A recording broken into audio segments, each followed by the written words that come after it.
ಕಿರಣ್ ಕುಮಾರ್ ಗುರೂಜಿ ಅವರು ಹಲವು ಬಾರಿ ಹಲವು ಸ್ಫೋಟಕ ಸುದ್ದಿಗಳನ್ನ ನಿಮ್ಮ ಮುಂದೆ ತಂದಿದ್ದಾರೆ.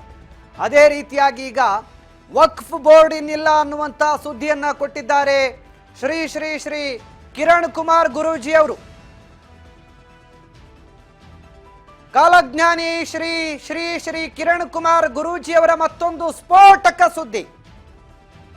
ದೊಡ್ಡ ಪ್ರಮಾಣದಲ್ಲಿ ರಾಜಕೀಯ ಕುದುರೆ ವ್ಯಾಪಾರ ಶುರುವಾಗುತ್ತೆ ಅನ್ನುವಂತ ಮುನ್ಸೂಚನೆಯನ್ನ ಕೊಟ್ಟಿದ್ದಾರೆ. ದೇಶದಲ್ಲೇ ಹೊಸ ದೊಡ್ಡ ರಾಜಕೀಯ ಬದಲಾವಣೆಯಾಗುತ್ತೆ ಅನ್ನುವಂತ ಸೂಚನೆಯನ್ನ ಕೊಟ್ಟಿದ್ದಾರೆ. ಇವರ ಪ್ರತಿಯೊಂದು ಭವಿಷ್ಯ ಕೂಡ ಸ್ಪಷ್ಟವಾಗಿ ನಿಖರವಾಗೇ ಇರುತ್ತೆ. ಕಿರಣ್ ಕುಮಾರ್ ಗುರೂಜಿ ಅವರ ಕಾಲಜ್ಞಾನ ಮತ್ತೊಮ್ಮೆ ಹೊರ ಬಂದಿದೆ. ಹಲವು ಕಾಲಜ್ಞಾನದ ಭವಿಷ್ಯಗಳನ್ನ ನುಡಿದಿರುವಂತಹ ಕಿರಣ್ ಕುಮಾರ್ ಗುರೂಜಿ ಅವರು ಹೇಳಿದಂತೆ ಆಗಿದೆ. ಈಗ ವಕ್ಫ್ ಬೋರ್ಡ್ ಇನ್ನಿಲ್ಲ ಅನ್ನುವಂತ ಮಾಹಿತಿಯನ್ನ ಹೇಳ್ತಾ ಇದ್ದಾರೆ. ನಿಮ್ಮೆಲ್ಲರನ್ನ ಕೂಡ ದಿಗ್ಭ್ರಮೆಗೊಳಿಸುತ್ತೆ ಕಿರಣ್ ಕುಮಾರ್ ಗುರೂಜಿ ಅವರ ಈ ಸ್ಫೋಟಕ ಭವಿಷ್ಯ. ದೊಡ್ಡ ಪ್ರಮಾಣದ ರಾಜಕೀಯ ಭವಿಷ್ಯ ಕಂಡು ಬರುತ್ತೆ, ರಾಜಕೀಯ ಕುದುರೆ ವ್ಯಾಪಾರ ಕಂಡು ಬರುತ್ತೆ ಅಂತ ಹೇಳ್ತಾ ಇದ್ದಾರೆ ಕಿರಣ್ ಕುಮಾರ್ ಗುರೂಜಿ ಅವರು. ವಕ್ಫ್ ಬೋರ್ಡ್ ಇನ್ನು ಮುಂದೆ ಇರೋದಿಲ್ಲ, ವಕ್ಫ್ ಬೋರ್ಡ್ ಭೂ ಸ್ವಾಧೀನ ಕಾಯ್ದೆ ರದ್ದಾಗುತ್ತಂತೆ. ಕಿರಣ್ ಕುಮಾರ್ ಗುರೂಜಿ ಅವರ ಸ್ಫೋಟಕ ಭವಿಷ್ಯದಲ್ಲಿ ಹೊರ ಬಂದಿದೆ ಮಾಹಿತಿ. ಎಸ್ ಖುದ್ದು ಕಿರಣ್ ಕುಮಾರ್ ಗುರೂಜಿ ಅವರೇ ನಮ್ಮ ಜೊತೆ ಫೋನ್ ಸಂಪರ್ಕದಲ್ಲಿದ್ದಾರೆ. ಕೇಳ್ತಾ ಹೋಗೋಣ ಕಿರಣ್ ಕುಮಾರ್ ಗುರೂಜಿ ಅವರ ಬಾಯಲ್ಲಿ ಇನ್ಯಾವ ರೀತಿಯ ಸ್ಫೋಟಕ ಭವಿಷ್ಯ ಹೊರಬೀಳುತ್ತೆ ಅಂತ. ಗುರೂಜಿ ನಮಸ್ಕಾರ.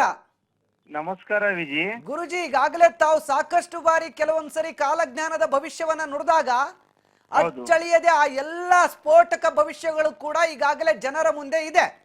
ಹೌದು, ಈಗ ಮತ್ತೊಂದು ಸ್ಫೋಟಕ ಭವಿಷ್ಯವನ್ನ ನುಡಿತಾ ಇದ್ದೀರಿ. ಅದರಲ್ಲೂ ಕೂಡ ಕುದುರೆ ವ್ಯಾಪಾರ ಬಹಳ ದೊಡ್ಡ ಮಟ್ಟದಲ್ಲಿ ಆಗ್ತಾ ಇದೆ ಅಂತ ಹೇಳ್ತಾ ಇದ್ದೀರಿ. ಅದೇನಾದ್ರೂ ರಾಜ್ಯದಲ್ಲಿ ಆಗುತ್ತಾ ಅಥವಾ ರಾಷ್ಟ್ರ ರಾಜಕಾರಣದಲ್ಲಿ ಆಗುತ್ತಾ ಅಂತ ಗುರೂಜಿ? ಈಗ ಮೊದ್ಲು ಕರೆಂಟ್ ಇಶ್ಯೂ ಆಗಿರುವಂತದ್ದು ಯಾವ್ದಂದ್ರೆ ವಕ್ಫ್ ಬೋರ್ಡ್. ಇದು ಏನಾಗ್ಬಿಟ್ಟಿದೆ, ಕರೆಂಟ್ ಇಶ್ಯೂ ಸುಮ್ನೆ ಒಂದೇ ಅಲ್ಲ, ಒಂದು ಪ್ಲೇಸ್ಗೆಲ್ಲ ದೇಶ ವ್ಯಾಪಿ ಆಗ್ಬಿಟ್ಟಿದೆ. ಈಗ ನೋಡ್ಬೋದು, ಮೊನ್ನೆ ನಾವು ಶ್ರೀರಂಗಪಟ್ಟಣದಲ್ಲಿ ಈ ವಕ್ಫ್ ಬೋರ್ಡ್ ಸಲುವಾಗಿನೇ ಅವ್ರು ಸ್ಟ್ರೈಕ್ ಎಲ್ಲ ಮಾಡಿದ್ದಾರೆ ರೈತಾಪಿ ಜನಗಳು. ಸೊ ಈ ಒಂದು ಇಶ್ಯೂನ ನಾನು ಇನ್ ಡೆಪ್ತ್ ಅನಲೈಸ್ ಮಾಡಿ ನೋಡಿದಾಗ ಈ ವಕ್ಫ್ ಬೋರ್ಡ್ ಭೂ ಸ್ವಾಧೀನ ಕಾಯ್ದೆ ಏನಿದೆಯಲ್ಲ, ಇದು ಎಲ್ಲಿವರೆಗೂ ಬರುತ್ತೆ, ಇದ್ರದ್ದು ಏನಾಗುತ್ತೆ ಎಂಡ್ ರಿಸಲ್ಟ್ ಅಂತ ನೋಡಿದಾಗ ಅದು 100% 100% ಪರಮಾತ್ಮ ನಾಣೆಗೂ ಸತ್ಯವಾಗಿ ವಕ್ಫ್ ಬೋರ್ಡ್ ಭೂ ಸ್ವಾಧೀನ ಕಾಯ್ದೆ ರದ್ದು ಆಗ್ಲೇಬೇಕು, ರದ್ದು ಆಗೇ ಆಗುತ್ತೆ. ಸೊ ಯಾವುದೇ ತರನಾದಂತಹ ರೈತಾಪಿ ಜನಗಳಾಗಲಿ ಸ್ವಾಮೀಜಿಗಳಾಗಲಿ ಇನ್ನ ಚಿಂತೆ ಮಾಡೋ ಅವಶ್ಯಕತೆನೇ ಇರೋದಿಲ್ಲ. ಸೆಂಟ್ರಲ್ ಅಲ್ಲೆಲ್ಲ ಗುರುಜಿ ನೀವು ರದ್ದಾಗುತ್ತೆ ಅಂತ ಹೇಳ್ತಾ ಇದ್ದೀರಿ ಗುರುಜಿ. ಕೇಂದ್ರ ಸರ್ಕಾರ ತಿದ್ದುಪಡಿ ತರ್ತೀವಿ ಅಂದಿದ್ರು. ಅದು ತಿದ್ದುಪಡಿ ಯಾವಾಗ್ಲೂ ಹೇಳ್ತಾನೆ ಇದಾರೆ, ಬಟ್ ಆಗಿಲ್ಲ. ಬಟ್ ಈ ಟೈಮ್ ಅಲ್ಲಿ ಗ್ಯಾರಂಟಿ ನಡೆದೋಗ್ಬಿಡುತ್ತೆ. ಇವಾಗ ಅದು ತಿದ್ದುಪಡಿ ಆಗುತ್ತಾ ರದ್ದಾಗುತ್ತಾ ಅಂತ ಗುರುಜಿ? ರದ್ದಾಗ್ಬಿಡುತ್ತೆ, ತಿದ್ದುಪಡಿನಲ್ಲ ರದ್ದೇ ಆಗ್ಬಿಡುತ್ತೆ. ಭೂ ಸ್ವಾಧೀನ ಕಾಯ್ದೆ ಇರೋದೇ ಇಲ್ಲ ಇವಾಗ. ಅದು ವೆರಿ ಶಾಕಿಂಗ್ ನ್ಯೂಸ್. ವಕ್ಫ್ ಬೋರ್ಡ್ ಅದು ಒಂದೇ ಅಂತಲ್ಲ, ಈ ವಕ್ಫ್ ಬೋರ್ಡ್ ನಾನು ಎಂಡ್ ಆಫ್ ದ ಇಯರ್ ಏನ್ ಆಗ್ಬಹುದು ಇದ್ರದ್ದು ಫುಲ್ ಒಂದು ಸ್ಕ್ಯಾನ್ ಮಾಡಿ ನೋಡಿದಾಗ ಇದಕ್ಕೆ ಮೇಜರ್ ಸರ್ಜರಿ ಆಗ್ಬಿಡುತ್ತೆ. ವಕ್ಫ್ ಬೋರ್ಡ್ ಪಾಲಿಸಿಗಳಿಗೆ ತುಂಬಾ ಸರ್ಜರಿ ಮಾಡ್ಬಿಡ್ತಾರೆ. ಅದು ಒಂದೇ ಅಂತಲ್ಲ, ಮತ್ತು ಭೂ ಸ್ವಾಧೀನ ಕಾಯ್ದೆ ಅದು ಕಾಯ್ದೆನೆ ಹೋಗ್ಬಿಡುತ್ತೆ ಇವಾಗ. ಅದು ಇರೋದೇ ಇಲ್ಲ, ತಿದ್ದುಪಡಿ ಎಲ್ಲ ರದ್ದೇ ಆಗ್ಬಿಡುತ್ತೆ ಅದು. ಓ ಮೈ ಗಾಡ್. ಅದು ಮತ್ತೆ ಅದಲ್ಲದೇನೆ ಹೆಚ್ಚು ಕಡಿಮೆ ವಕ್ಫ್ ಬೋರ್ಡ್ ದಲ್ಲಿ ತುಂಬಾ ಮೇಜರ್ ಸರ್ಜರಿ ಕೂಡ ನನಗೆ ಎಂಡ್ ಆಫ್ ದ ಇಯರ್ ಒಳಗೆ ಕಾಣಿಸ್ತಾ ಇದೆ. ಇದು ಬರಲಿರೋ ದಿನಗಳಲ್ಲಿ ಗ್ಯಾರಂಟಿ ಯಾರ ತರ ಭೂ ಸ್ವಾಧೀನಕ್ಕೆ ಇವ್ ಏನ್ ಕಾಯ್ದೆ ಇದೆಯಲ್ಲ ಎಲ್ಲ ರದ್ದಾಗ್ಬಿಡುತ್ತೆ. ಯಾರೇ ಒಂದು ರೈತಾಪಿ ಜನಗಳಾಗ್ಲಿ ಮತ್ತೆ ಇನ್ನೇ ಯಾರ ಜನಗಳಾದ್ರೂ ಕೂಡ ಚಿಂತೆ ಮಾಡುವಂತ ಅವಶ್ಯಕತೆ ಖಂಡಿತವಾಗಿ ಇರಲ್ಲ. ಇದು ತುಂಬಾನೇ ಇನ್ ಡೆಪ್ತ್ ಆಗಿ ಅನಲೈಸ್ ಮಾಡಿ ನಾನು ತೆಗೆದಿರುವಂತದ್ದು. ಗುರುಜಿ, ಅಲ್ಲ ನಿಜವಾಗ್ಲೂ ಈ ವಕ್ಫ್ ಬೋರ್ಡ್ ವಿಚಾರದಲ್ಲಿ ಸಾಕಷ್ಟು ಜನ ರೈತರು ಪರದಾಡಿ ಹೋಗಿದ್ರು ಗುರುಜಿ. ಅದು ಒಂದೇ ಅಂತಲ್ಲ, ಇದನ್ನೇ ಇಟ್ಕೊಂಡು ಎಷ್ಟೋ ಜನ ಪೊಲಿಟಿಕಲ್ ಇಶ್ಯೂ ಕೂಡ ಮಾಡ್ಕೊಂಡ್ಬಿಟ್ಟು ಫೈಟ್ ಮಾಡ್ಕೊಳ್ತಾ ಇದ್ದಾರೆ. ಅವೆಲ್ಲ ಡೊಂಬ್ರಾಟ ನಿಂತು ಬಿಡುತ್ತೆ ಇವಾಗ. ಹೌದೌದು ಗುರುಜಿ.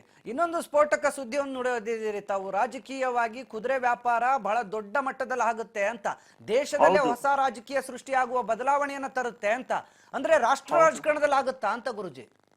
ಇದು ನಾನು ಇವಾಗ ದೇಶಕ್ಕೆಂತಾನೆ ಹೇಳ್ತೀನಿ, ಯಾಕೆ ಸ್ಪೆಸಿಫಿಕ್ ಆಗಿ ಯಾವ್ದಕ್ಕೂ ಹೇಳೋದ್ ಬೇಡ. ಇದೇನಾಗ್ತಾ ಇದೆ, ಮುಂದೆ ಮಾರ್ಚ್ ಅಲ್ಲಿ ಕೆಲವೊಂದು ಗ್ರಹಗಳು ಟ್ರಾನ್ಸಿಟ್ ಆಗ್ತಾ ಇದೆ ಮತ್ತು ಯುತಿಗೆ ಆಗ್ತಾ ಇದೆ.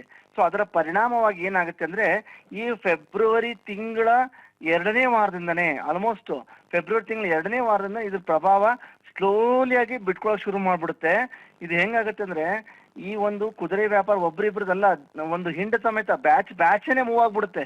ಹೆಂಗಂದ್ರೆ ನಾವು ಲಾಸ್ಟ್ ಟೈಮು ನಾವು ಇದ್ರಲ್ಲಿ ನೋಡ್ಬೋದು, ಮಹಾರಾಷ್ಟ್ರಲ್ಲಿ ನೋಡಿದ್ವಿ, ಒಂದ್ 45 ಜನ ಒಂದ್ ಬ್ಯಾಚ್ ಮೂವ್ ಆಯ್ತು. ಅದು ಇಡೀ ದೇಶವ್ಯಾಪಿ ಸುದ್ದಿ ಆಯ್ತು. ಇದೇ ತರನ ಇಶ್ಯೂಗಳು ಈಗ ಮುಂಬರೋ ದಿನಗಳಲ್ಲಿ ನಾವು ಹೇರಳವಾಗಿ ಕಾಣ್ತೀವಿ. ಇದು ಒಂದೇ ರಾಜ್ಯ, ಆ ರಾಜ್ಯ ಈ ರಾಜ್ಯ ಅನ್ನೋ ಬದಲು ನಾವು ದೇಶವ್ಯಾಪಿಯಲ್ಲಿ ಕಂಡ್ಬಿಡ್ತೀವಿ ಇದನ್ನ. ಆ ರಾಜ್ಯದವ್ರು ಹಿಂಗಾಯ್ತು, ಈ ರಾಜ್ಯ ಹಿಂಗಾಯ್ತು ಅಂತ ಹೇರಳವಾಗಿ. ಲಾಸ್ಟ್ ಟೈಮ್ ಹೇಳಿದ್ದೇನೆಂದ್ರೆ, ಈ ಒಂದು ಪ್ಲೇನ್ ಆಕ್ಸಿಡೆಂಟ್, ಅಗ್ನಿ ದುರಂತಗಳು, ಅಗ್ನಿ ವ್ಯಾಪಿಗಳು ಹೇರಳವಾಗಿ ಕಾಣ್ತಾ ಹೋಗ್ತೀವಿ ಫರ್ದರ್ ಒಂದು 4 months ಅಂತ ಹೇಳಿದೆ. ಸೊ ಅದೇ ತರನಾಗ ಆಯ್ತು. ಇವಾಗ ಏನಾಗುತ್ತೆ, ಆ ಕುಜನ ಒಂದು ಒಳ್ಳೆ ಫಲ ಶುರು ಆದಾಗ ಮುಂದೆ ಯುತಿಗಳು ಆಗ್ತವೆ ಮಾರ್ಚ್ ಅಲ್ಲಿ. ಸೊ ಅದರ ಪ್ರಭಾವ ಏನಾಗುತ್ತೆ ಅಂದ್ರೆ ಫೆಬ್ರವರಿ 2ನೇ ವಾರದಿಂದಲೇ ಶುರು ಆಗ್ಬಿಡುತ್ತೆ ರಾಜಕೀಯ ದೊಂಬರಾಟಗಳು.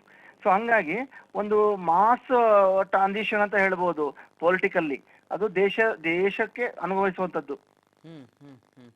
ಗುರುಜಿ, ಇವತ್ತು ಹಾಗಾದ್ರೆ ತಮ್ಮ ಪ್ರಕಾರ ದೇಶ ಮಟ್ಟದಲ್ಲಿ ಹೊಸ ರಾಜಕೀಯ ಪರ್ವಂತರ ಶುರುವಾಗುತ್ತೆ. ಈ ಕುದುರೆ ವ್ಯಾಪಾರದ ಮೂಲಕವೇ ಒಂದು ಹೊಸ ಬದಲಾವಣೆ ಸೃಷ್ಟಿ ಆಗುತ್ತೆ ಅಂತ ಹೇಳೋ ಮೂಲಕ ಒಂದು ಹೊಸ ಶಾಕಿಂಗ್ ಸುದ್ದಿ ಕೊಟ್ಟಿದ್ದೀರಿ ಗುರುಜಿ. ಕೇಂದ್ರ ಸರ್ಕಾರಕ್ಕಿದ ಆಘಾತ ತರುತ್ತಾ ಅಥವಾ ರಾಜ್ಯ ಸರ್ಕಾರಗಳಿಗಿದ ಆಘಾತ ತರುತ್ತಾ ಅಂತ ಈ ಬೆಳವಣಿಗೆ? ಇದು ಕೇಂದ್ರಕ್ಕೆ ಅನ್ನೋ ಬದಲು ರಾಜ್ಯ ಸರ್ಕಾರಗಳು, ರಾಜ್ಯ ಸರ್ಕಾರ ಅಲ್ಲ ರಾಜ್ಯ ಸರ್ಕಾರಗಳು ಅಂತಾನೆ ಹೇಳ್ಬೋದು. ಕರ್ನಾಟಕದ ರಾಜಕೀಯದ ಬಗ್ಗೆ ತಾವೇನಾದ್ರೂ ಹೇಳ್ಬೋದಾ ಗುರುಜಿ? ದಯವಿಟ್ಟು ಆ ಟಾಪಿಕ್ ಎತ್ತದ್ ಬೇಡ. ಒಟ್ನಲ್ಲಿ ರಾಜ್ಯ ಸರ್ಕಾರಗಳು ಅಂತಾನೆ ಹೇಳ್ತೀನಿ, ಭಾರತಾದ್ಯಂತ ಇರುವಂತದ್ದು. ಒಟ್ನಲ್ಲಿ ಇದು ಎಫೆಕ್ಟ್ ಅದು ತುಂಬಾ ಕಾಣ್ತೇವೆ ಬರ್ಲರ ದಿನಗಳಲ್ಲಿ. ಓಕೆ ಓಕೆ ಗುರುಜಿ, ಓಕೆ ಗುರುಜಿ. ಇನ್ನು ತಾವು ವಕ್ಫ್ ಕಾಯ್ದೆ ಬಗ್ಗೆ ಕೂಡ ಬಹಳ ಮಹತ್ವದ ಸುದ್ದಿಯೊಂದನ್ನ ಈಗ ಹೇಳಿದಿರಿ. ಈ ವರ್ಷದ ಅಂತ್ಯದೊಳಗೆ ಆಗುತ್ತೆ ಅಂತ ಹೇಳ್ತಾ ಇದ್ದೀರಿ ಗುರುಜಿ. ಹೌದು ಹೌದು.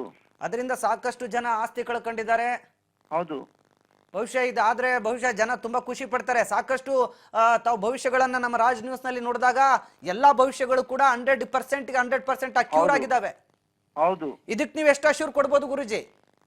ಇದು ಹಂಗೇನೆ ವಿಜಯ್, ಇದು ಕೂಡ 100ಕ್ಕೆ 100 ಅಂತಾನೆ ಹೇಳ್ಬೋದು. ಯಾಕಂದ್ರೆ ಇದು ಇವಾಗ ಹೇಳಿದಿನಲ್ಲ, ಬರುವಂತ ಒಂದ್ 2-3 ತಿಂಗಳಲ್ಲಿ ಇದ್ರ ಡೆವಲಪ್ಮೆಂಟ್ ಕಾಣಿಸ್ತಾ ಬಂದ್ಬಿಡುತ್ತೆ. ಆ ಕಾಯ್ದೆನೆ ವಾಶೌಟ್ ಆಗಿ ಹೋಗ್ಬಿಡುತ್ತೆ ಇವಾಗ. Okay okay. ಹೆಂಗೆ 370 ಒಂದು ರೂಲ್ ಇತ್ತಲ್ಲ ಇಲ್ಲಿ ಜಮ್ಮು ಕಾಶ್ಮೀರಲ್ಲಿ, ಹೆಂಗೆ ಅದು ಪೂರ್ಣ ವಾಶೌಟ್ ಮಾಡಾಕ್ಬಿಟ್ರು, ಅದೇ ತರನೇ ಅದೇ ಸೇಮ್ ಹೊಸ ಕಾಯ್ದೆನೆ ಬಂದ್ಬಿಟ್ಟು ಇದು ವಾಶೌಟ್ ಆಗಿ ಹೋಗ್ಬಿಡುತ್ತೆ. ಎಸ್ ಎಸ್ ಗುರುಜಿ, ಗುರುಜಿ ಧನ್ಯವಾದ ತಮ್ಮೆಲ್ಲ ಮಾಹಿತಿಗಾಗಿ. ಒಟ್ಟಿನಲ್ಲಿ ಕಿರಣ್ ಕುಮಾರ್ ಗುರೂಜಿ ಅವರ ಭವಿಷ್ಯಗಳು ಈಗಾಗಲೇ ತುಂಬಾ ಸರಿ ನಾವು ರಾಜಕೀಯವಾಗಿ ಆಗಿರ್ಬೋದು, ಅಥವಾ ರಾಷ್ಟ್ರ ರಾಜಕಾರಣದ ರಾಜಕೀಯವಾಗಿ ಆಗಿರ್ಬೋದು, ಅಥವಾ ಕೆಲವೊಂದಷ್ಟು ದೇಶ ವಿದೇಶಗಳ ನಡುವೆ ನಡೀತಕ್ಕಂಥ ಒಂದಷ್ಟು ಏನು ಈ ಯುದ್ಧಗಳಿದೆ, ಈ ಯುದ್ಧಗಳ ಬಗ್ಗೆ ಆಗಿರ್ಬೋದು, ಅಥವಾ ಕೆಲವೊಂದು ವಿಚಾರಗಳಲ್ಲಿ ಯಾರಾದರೂ ದೊಡ್ಡ ದೊಡ್ಡ ನಾಯಕರನ್ನ ನಾವು ಕಳ್ಕೊಳ್ಳುವಂಥ ವಿಚಾರಗಳಲ್ಲಾಗಿರ್ಬೋದು, ಇಂಥ ವಿಚಾರಗಳ ಬಗ್ಗೆ ಸಾಕಷ್ಟು ಬಾರಿ ಗುರೂಜಿ ತಮ್ಮ ಭವಿಷ್ಯವನ್ನ ನುಡಿದು ಆ ಎಲ್ಲ ಭವಿಷ್ಯಗಳು ಕೂಡ ಆಶ್ಚರ್ಯಕರ ಎನ್ನುವಂತಹ ರೀತಿಯಾಗಿ ಸತ್ಯವೂ ಕೂಡ ಆಗಿರುವಂಥದ್ದು. ಈ ನಿಟ್ಟಿನಲ್ಲಿ ಕಿರಣ್ ಕುಮಾರ್ ಗುರೂಜಿಯವರ ಈ ಭವಿಷ್ಯವಾಣಿ ನಿಜವಾಗುತ್ತಾ? ಹಾಗಾದ್ರೆ ಈ ವರ್ಷದ ಅಂತ್ಯದೊಳಗೆ ವಕ್ಫ್ ಬೋರ್ಡ್ ಅನ್ನೋದೇ ಇರೋದಿಲ್ವಾ? ಕಂಪ್ಲೀಟ್ ಆಗಿ ವಕ್ಫ್ ಬೋರ್ಡ್ ಅನ್ನೋದೇ ರದ್ದಾಗುತ್ತಾ? ಇನ್ನು ಈ ಹೊಸ ಕುದುರೆ ವ್ಯಾಪಾರ, ದೊಡ್ಡ ಮಟ್ಟದಲ್ಲಿ ನಡೆಯುವಂತ ಈ ಕುದುರೆ ವ್ಯಾಪಾರ ಇಡೀ ದೇಶ ಮಟ್ಟದಲ್ಲೇ ದೊಡ್ಡ ಮಟ್ಟದಲ್ಲಿ ಬಿರುಗಾಳಿಯನ್ನ ಎಬ್ಬಿಸುತ್ತಾ? ಕಾದ್ ನೋಡೋಣ ಏನಾಗುತ್ತೆ ಅಂತ ಕಿರಣ್ ಕುಮಾರ್ ಗುರೂಜಿ ಅವರು ಹೇಳಿದ್ದಾರೆ.